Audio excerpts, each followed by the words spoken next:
Traveling can lead to unforgettable adventures, but this one, let's just say it was shocking. A few years ago, I was traveling through Honduras with a girl I was seeing. We were with her sister and a few friends, staying at a hostel in a small, lively town. The day was packed with September 15th celebrations, music, food, parades. It was incredible.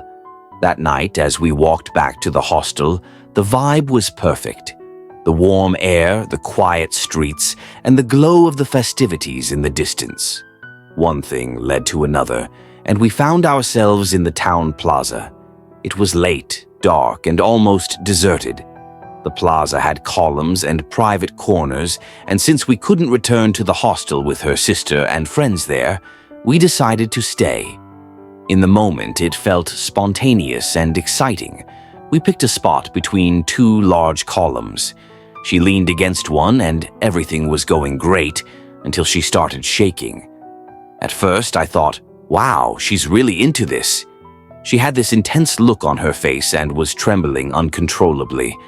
But then I started feeling something too, a strange sensation running through my legs. I thought, wait, what's going on? And then it hit me. It wasn't passion, it was electricity. I realized we were both being electrocuted. My legs were tingling painfully, and she looked frozen in place. I quickly grabbed her and pulled us both away from the column. She collapsed to the ground, crying and trembling, unable to move at first. That's when I saw it. Exposed wires sticking out of the column she had been leaning against. The wires had been live, and she'd been leaning right against them.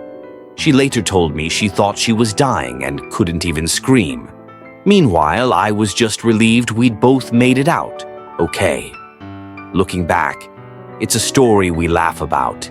A near-death experience that could have ended way worse. But at the time, it was terrifying. Lesson learned. Romantic spontaneity is fun, but maybe avoid leaning on random structures in unfamiliar places. You never know what might be live.